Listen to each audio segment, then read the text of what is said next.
Quetzalcoatl, the wind god of the Aztecs of the Gulf. Excuse me for the pronunciation. Not very familiar with Aztecs names, but yeah. Also, Kukulkan and his other manifestations are all unified by the belief that each was considered a creator god, a bringer of rain and winds. The god is particularly associated with Chichen Itza, where a large temple was built in his honor. Kukulkan is also the name for the 10th century cultural hero in Yucatec Maya history, and he has a counterpart in the Toltec and Aztec histories, where he carried the same,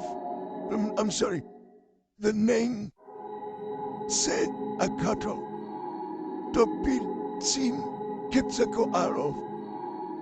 The feather serpent god remains today a powerful symbol of Mexican indigenous cultural heritage.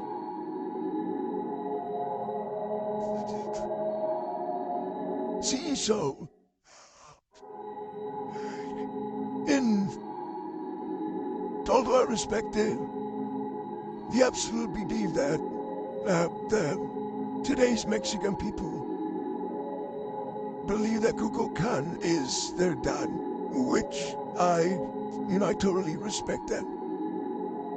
I've also been intrigued in my whole life been intrigued by the fact that legend has it that Mexicans, or the Aztecs back in those days, when the Spanish arrived, they thought that Kukulkan came back to help them. Why, you may ask? Because supposedly Kukulkan was white. Think about it. Why would they confuse a bunch of Spanish guys with a god? The FBI tells KOAT Radio, I didn't know we had a radio station, tells us to stop transmitting. So was there a UFO cover-up? Tonight, Action 7 News reporter Megan Cruz has part of the puzzle you may not have known until now. Guys?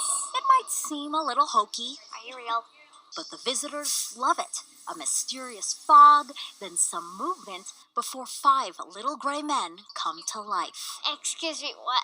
What do you say? No doubt one of the most eye-catching exhibits at Roswell's UFO Museum. But tonight, we're interested in something a little less flashy. The American Broadcasting Company. And it has to do with KOAT. And he told me he had something hot for the network. It's sworn testimony from a woman named Lydia Sleppy, who worked at KOAT Radio back in July 1947. She remembers getting a phone call from a reporter in Roswell who said a flying saucer crashed just north of the city. But as she typed the story up to send to ABC news stations across the country, This bell came on and the typing came across, "This is the FBI. You will immediately cease transmitting." And then he put out that press release. Don Smith, a renowned author who's written several books about the Roswell crash, interviewed Sleppy before she died. One of those journalists who was told that this was a matter of national security and they could not put the story out. Her transmission was intercepted after the Air Force first said it was a flying disc. Later, they changed their story saying it was a weather balloon. That night, KOAT Radio decided not to air the story. The government was held in such high esteem post-World War II that everybody bowed down to their wishes. Schmidt says attitudes have changed, and since then, dozens of other people have added their stories to these walls alongside Sleppy's. Civilians and even military personnel describing inhuman bodies at the crash site along with out-of-this-world debris. They couldn't cut, they couldn't burn. and yet it was paper thin? So the question is, was this a government cover-up? In the 1990s, officials said it was actually a nuclear test surveillance balloon, not a weather balloon. But some still think that's a lie too, and hope Maybe someday. the truth will come out. In Roswell, Megan Cruz, KOAT Action 7 News. I mean, wow, it goes from...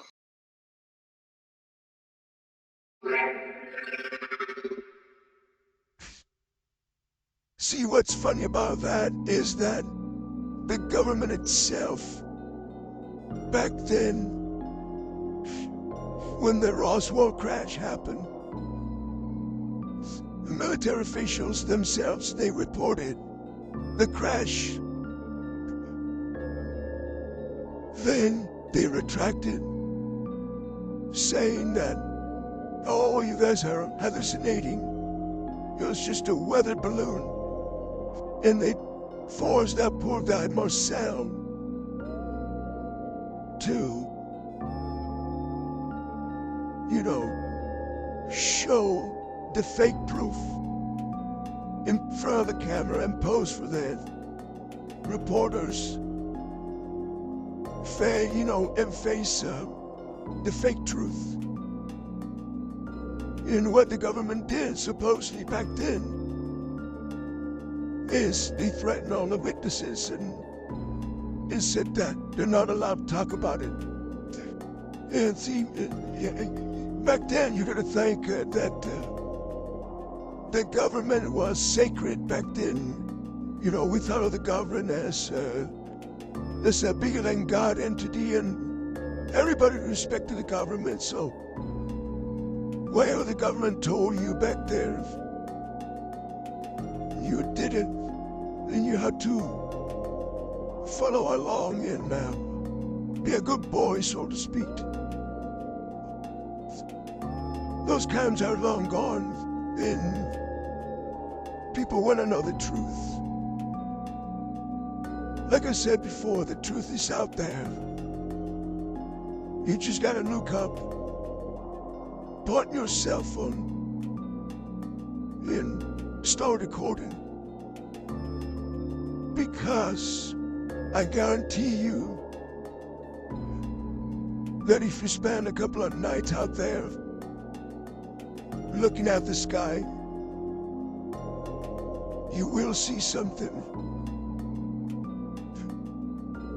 Probably satellites. But there are stuff up there that have no explanation.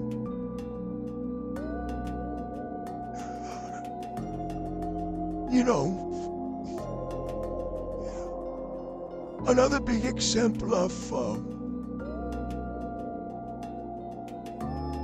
and it's not been proven 100%, but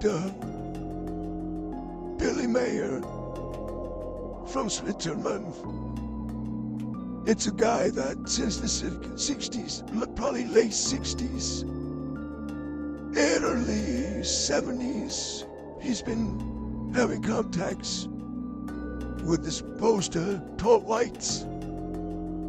Now there's a lot of people that says that tall whites are the evil.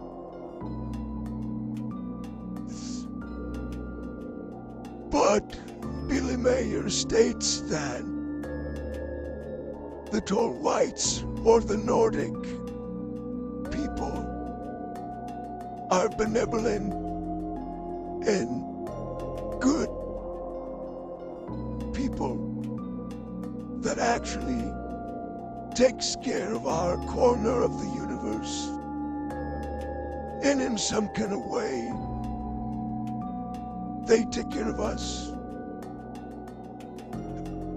Billy Mayer has stated many, many times that the tall whites, or the Nordic, as we know them, their only concern is our misguided knowledge and path through life, seeking the wrong things and pursuing the wrong goals in life and deviating from our goals has